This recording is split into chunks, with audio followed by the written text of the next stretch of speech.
It started on a Tuesday morning, the kind where the fog hangs heavy and the world feels slightly off-kilter. I was taking a photo of the sunrise with my phone, trying to capture the way the light pierced through the mist. But the image that appeared on my screen was not the serene landscape before me.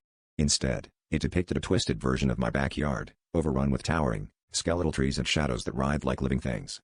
At first, I dismissed it as a glitch, a trick of the light, but the unease settled deep in my bones.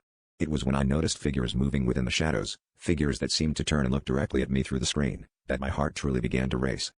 In the days that followed, it became an obsession. Each time I snapped a photo, the alternate world appeared clearer, more defined. I saw structures that defied logic, spiraling towers and archways constructed from a substance that shimmered like liquid night. There were beings, too, tall and impossibly thin, with eyes that glowed a sickly amber.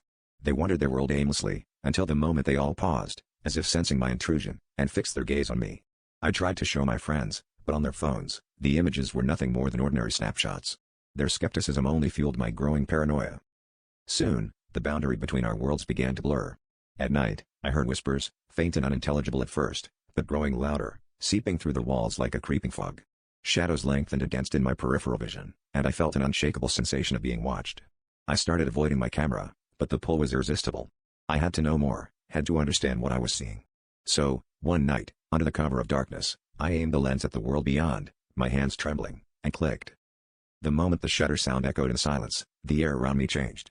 The figures stepped through the screen, their forms flickering like dying flames.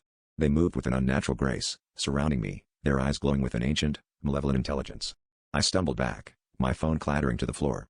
As they closed in, I realized the truth. My curiosity had bridged a gap that should never have been crossed, and now, I was a part of their world, a world where I would remain forever trapped in their eternal gaze.